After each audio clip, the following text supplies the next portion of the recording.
Are you feeling constantly drained, like you're running on fumes? Do you find yourself disconnected from your own needs and desires? Are you overwhelmed by a never-ending to-do list that seems to run your life? If the answer is yes, then you're in the right place.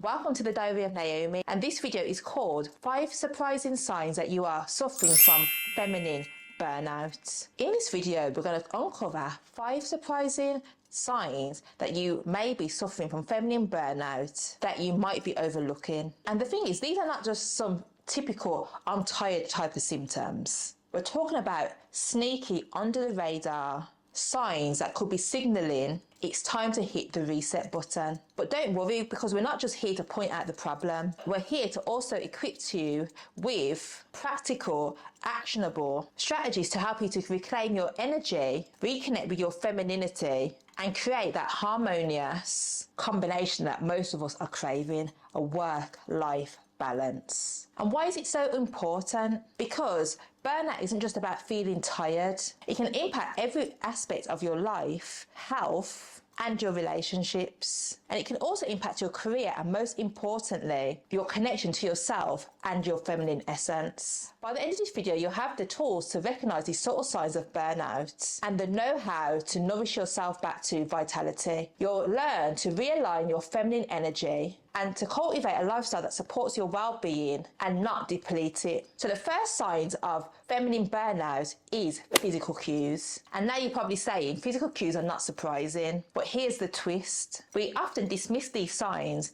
as just being busy or getting older, which is a common one for me and my friends right now. But ladies, your body is trying to tell you something important. First up, I'm going to talk about fatigue.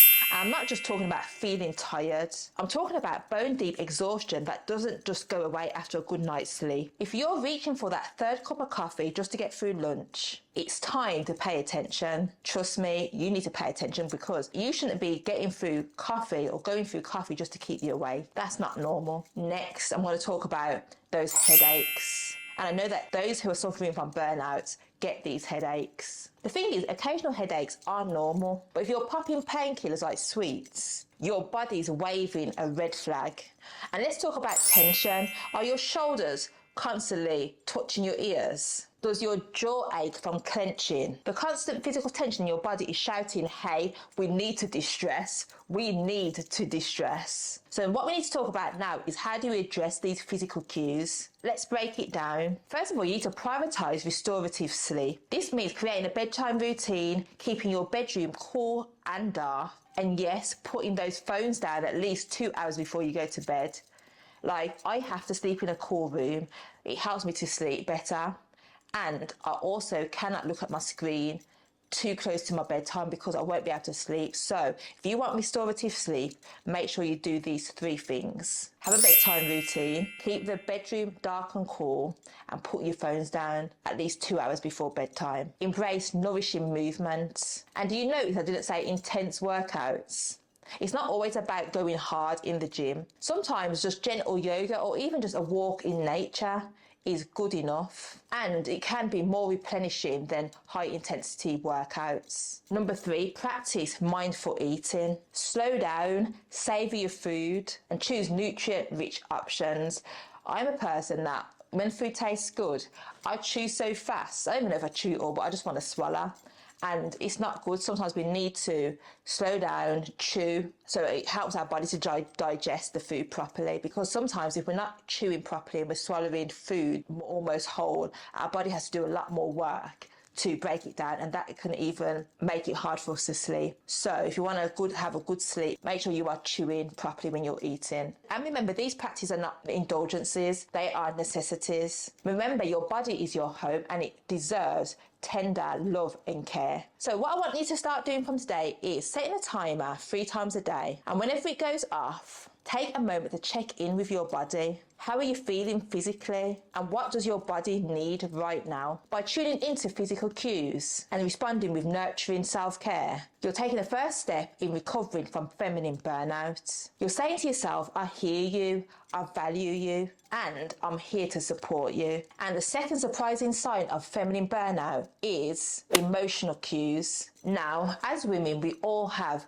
emotional ups and downs. But burnout takes this to a whole nother level. Let's explore some emotional indicators that you might be dismissing as just being moody. First up, heightened sensitivity. Do you find yourself tearing up at adverts that you used to laugh at on the TV? Or do you find yourself snapping at loved ones over minor issues? This isn't you being too emotional. It's your emotional reserves running on empty. So now let's talk about mood swings. If you're like an emotional roller coaster, feeling happy one minute and irritated the next, and then inexplicably sad, you might be experiencing burnout. And lastly, there's emotional exhaustion. This is the feeling of being emotional flat or numb. This is where nothing excites you, nothing upsets you, you're just there. This emotional detachment is your mind's way of protecting you when it's overwhelmed. So how do we address these emotional clues? Let's break it down. So 1, start a journaling practice. And this isn't about writing perfect prose. It's about getting these swinging emotions out of your head and onto paper. Try writing for just 5 minutes a day and see how it feels. Number 2 is embrace meditation and mindfulness. Even a few minutes of quiet reflection can help you process your emotions more effectively. And there's some great apps out there if you're new to meditation. There is one called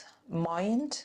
I think it's called Mind. I need to check, but there are a lot of apps out there. So if you just go into your app store and just type in meditation, then they will just come up, and there should be some free ones as well. Number 3 is to seek emotional support. This could be a friend, a therapist, or even a support group. And remember, sharing your feelings is not a sign of weakness. It's a sign of strength and self-awareness. And here's a crucial point. It's time to honour your emotions and not judge them. Practice self-compassion. Instead of berating yourself for feeling a certain way, try saying it's okay to feel this way. My feelings are valid. Our action step I want to set for you is to create an emotion check-in ritual. Maybe it's just lighting a candle in the evening and asking yourself, how am I feeling right now? Give yourself the chance to just feel without trying to fix or change anything. Remember, emotional healing is not about fixing your emotions. It's about creating space for them and understanding them and learning from them. By tuning into your emotional clues and responding with compassion, you're taking a powerful step into recovering from feminine burnout. So now it's time for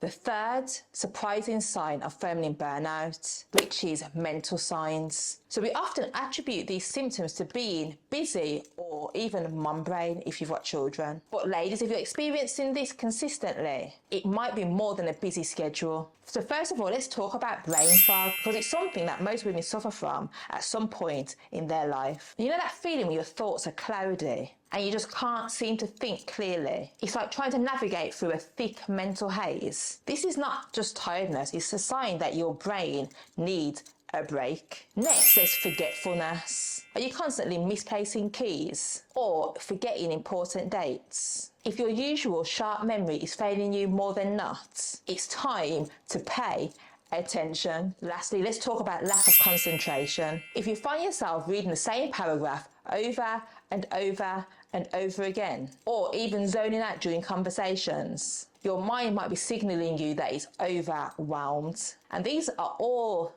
signs that we often just dismiss. We just think, oh, it is what it is. But this is our minds telling us that we are tired. We need a break. Our minds need a break. So how do we clear mental clutter and regain our cognitive mojo? So let me break it down for you. So firstly, you should embrace mindfulness practices. This could simply be taking 3 deep breaths before starting a task. It helps you to anchor yourself into the present moment and clears mental static. So number 2, engage in cognitive exercises. Puzzles, learning a new skill, or even playing certain video games can help to sharpen your mental acuity. Find something that challenges your brain in an enjoyable way. So even though I'm not a lover of video games, after doing the research, I thought to myself, you know what? Maybe playing them little games on your phone and that is a good thing. I'm not one to play Call of Duty or anything like that, but I think just keeping your mind stimulated with puzzles and stuff like that is definitely a good way to keep your mind sharp. And number 3 is set realistic goals. Sometimes burnout comes from trying to do too much. Break down big tasks into smaller, manageable chunks and celebrate these small wins because they all add up. And number 4 is to practice the brain dump. Before bed, write down everything that is on your mind. This helps to clear clutter and often leads to better sleep. Remember, your mental well-being is just as important as your physical health. It's okay to say no to things that overwhelm you, and it's also okay to take mental health days. Even if you were in a corporate job, you are allowed to take mental health days. So take them if you need it. Remember, your productivity doesn't define your worth. By addressing these mental signs of burnout and implementing these strategies, you're not only enhancing your focus and productivity, you're prioritizing your overall well-being. And now the fourth surprising sign of feminine burnout is relational and social markers. This is a big one because as women, we often pride ourselves on our ability to nurture relationships. But when burnout sets in, our social lives and connections can take a serious hit. So first of all, let's talk about withdrawal. Are you finding yourself cancelling plans more often than not? Do you feel overwhelmed by the thoughts of social interactions? This isn't just introversion. It's not. It could be a sign that you're emotionally and socially depleted. Next is the issue of boundaries or lack thereof. When we're burned out, we might find it hard to say no or find ourselves constantly overcommitting and push people away. Neither extreme is healthy.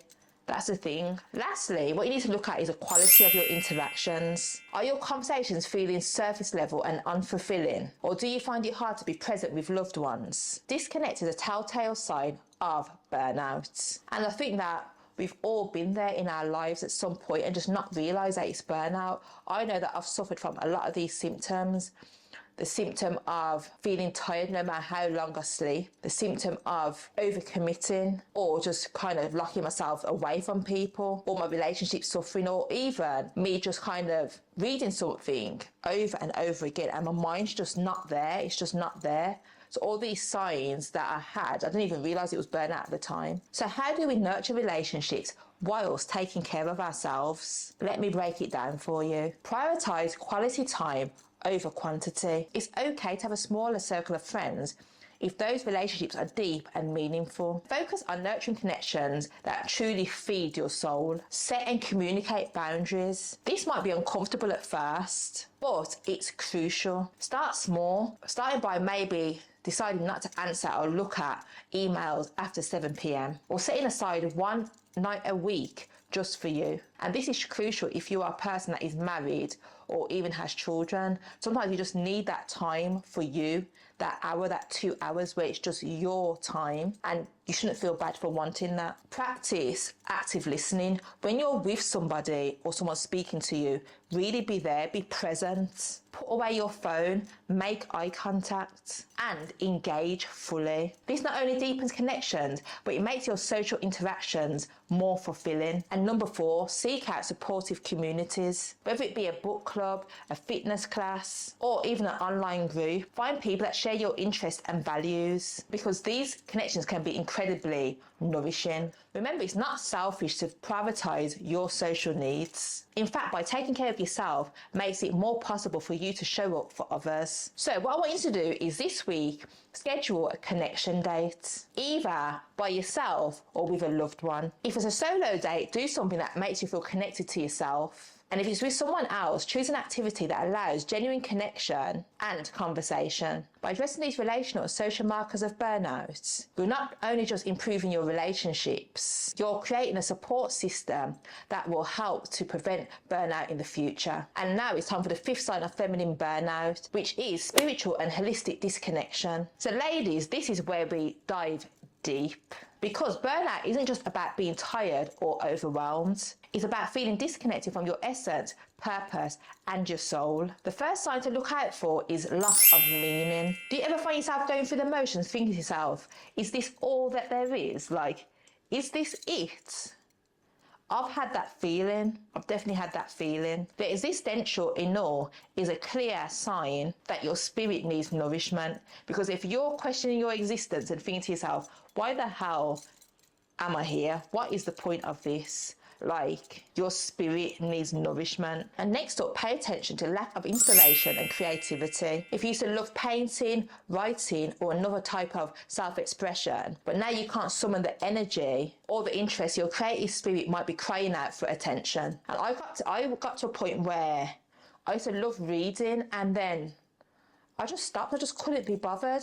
I'd pick up a book and I just put it back down. I'll pick it up again, I'll put it down again. I just didn't want to do anything, and I didn't want to go to like the gym and stuff like that. And I thought to myself, why am I going through this? And it was burnout again. It was burnout. I didn't even know it. I didn't even recognize that that's what it was. I just thought I was just like stuck in a rut and that was it. But it was burnout. And lastly, think about if you feel disconnected from your intuition and your inner guidance. Do you find it difficult to make decisions or to trust your gut? This disconnection from your inner wisdom is a massive sign that you are suffering from burnout. So how do we reconnect with our spiritual selves, I hear you ask? Well, I'm going to let you know right now. So let's explore some practices. So first of all, you need to embrace meditation and mindfulness. And this doesn't have to be complicated. This could just be 5 minutes of quiet reflection or a guided meditation. It's that simple. It's about creating a space for your inner voice to be heard. Because sometimes we're just surrounded by noise, whether it's from our phones, the TV, and our mind just needs to be quiet. And the best way to do that is through meditation. Connect with nature. This is one of the best things to do.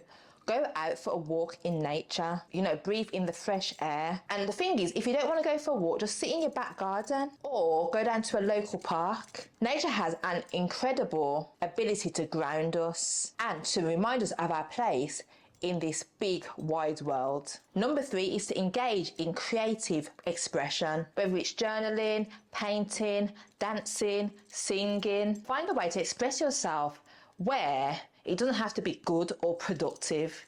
You just do it and it makes you feel good, and that's all that matters. It's about the process, not the product. So number 4 is to practice self-reflection. Ask yourself powerful questions like, what brings me joy? What are my values? What do I want my legacy to be? These can help you to realign yourself with your purpose. Remember, spiritual renewing isn't about adhering to a specific belief system. It's about reconnecting with what gives your life meaning and purpose. So what I want you to do is create a nourishment ritual for yourself. Maybe it's lighting a candle, or just reading inspiring poetry every morning, or even taking a weekly nature walk and leaving your phone behind. Yes, leave your phone at home and go and walk in nature and just be in the moment. Do you know how good that feels? I've done that before and it felt so good. It's like I had no attachments. It was just me and the world. It was just me and the world. And what I want you to do is make this a non-negotiable me time. By addressing this spiritual dimension of burnout, you're not just treating your symptoms, you're getting to the root cause, which is what you need to do. You need to get to the root problem if you want to sort out your burnout issue. By doing this, you're realigning with your authentic self, rediscovering your passions, and embarking on a journey of holistic healing. Recovering from burnout is a journey and not a destination. Be patient with yourself, celebrate small victories, and know that by taking these steps that you are healing yourself, and you're also setting an example for other women to prioritize their well-being too. And that's what we're here to do. We're here to help each other, to advocate for each other as women. I hope you enjoyed this video, because we've now come to the end of 5 surprising signs of feminine burnout. So I hope that you enjoyed this video, and don't forget to let me know in the comments what type of videos you want to see from me. At the moment I just do various videos on feminine energy, femininity, self-development, self-love, self-care, health and wellness, but let me know exactly what you want and I will create a video on it. Well, I hope you enjoyed. Don't forget to like, comment and subscribe, and don't forget to tell a friend to tell a friend to tell a friend, and share this with all like-minded ladies that you know. Anyway, bye for now. Mwah.